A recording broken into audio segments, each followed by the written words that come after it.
My name is Blackburn and I'm a Women's Health Advisor for Médecins Frontières.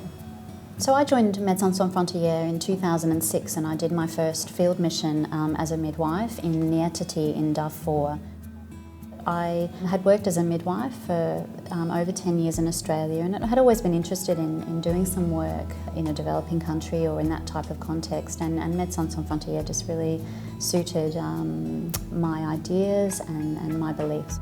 It was a very challenging mission. We were in a very small field hospital in a very remote area, and it was during a time of a lot of instability in the region. It was a very insecure time and the population were really threatened. It was great because we were the only hospital and it meant that this population could have healthcare, but it was also a very challenging time security-wise. So life on the field as a Médecins Sans Frontières midwife is challenging and interesting.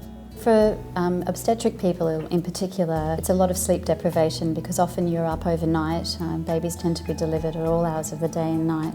You may also have to attend to an antenatal clinic where women are coming in for pregnancy checkups. You may have some sick newborns to take care of as well, so babies that have had problems during their delivery, and they may be in for observation. You do a lot of training with the national staff, and that takes up a lot of your time during the day. You're often doing one-on-one training at a patient's bedside as things present themselves, but often you're making formalised training programs that you may do in the afternoon or into the evenings as well, so this takes up a lot of your time. One of the most challenging things for me is that you're often on your own as a midwife, or you may have some other members of the team that have some obstetric experience, but that's probably the biggest difference, is that in a large Sydney hospital you have the opportunity to discuss concerns that you have about a patient, or you have people with different expertise that you can consult with, and often in the field you can't, and it's just you, and you're relying on your ability to make decisions based on your previous experience and your training. So it often feels quite isolating, and you worry a lot about